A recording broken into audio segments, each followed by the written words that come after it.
Hello everyone, my name is Jonathan Beery. I'm currently a student at Trident University International. I'm working on my Master's of Business Administration. I'm here a little bit today to talk to you about business responsibility and corporate responsibility. So I've prepared a little diagram here.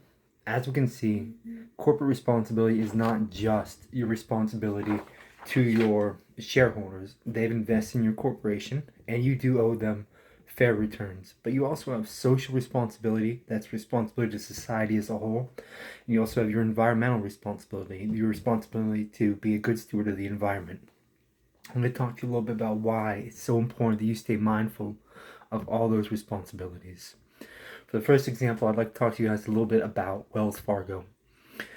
Wells Fargo was recently hit with a $3 billion fine for taking advantage of their customers. And what they were doing was they were forcing their sales staff to try and really upsell or cross-sell products. So when someone come in and ask for a savings account, they were trying to get the customers to also open them a checking account or auto insurance or home insurance.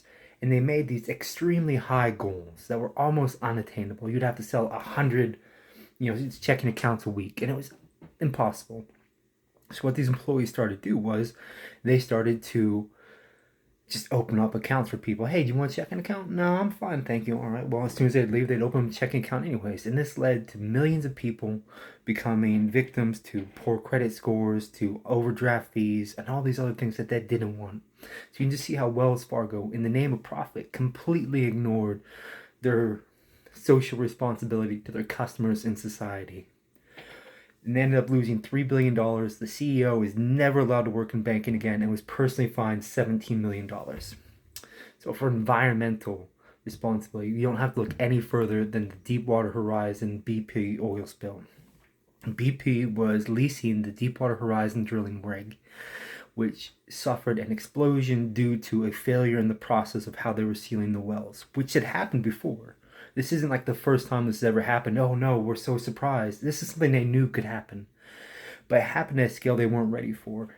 It actually ended up with a oil well in the bottom of the ocean spilling out over 60,000 barrels a day. And BP completely lied. And they said it might be spilling out 15,000 barrels a day.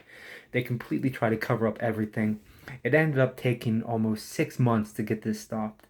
And when it finally was stopped, it had spilled a horrible number of barrels of oil into the ocean, over 3.19 million barrels of oil.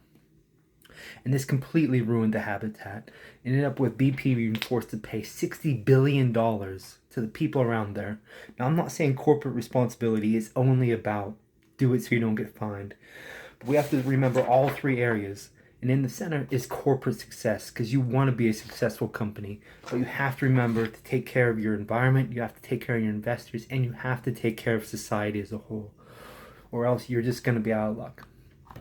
I'd like to leave you with a quote real fast. In terms of power and influence, you can forget about the church, forget about politics. There's no more powerful institution in society than business. The business of business should not be about money. It should be about responsibility.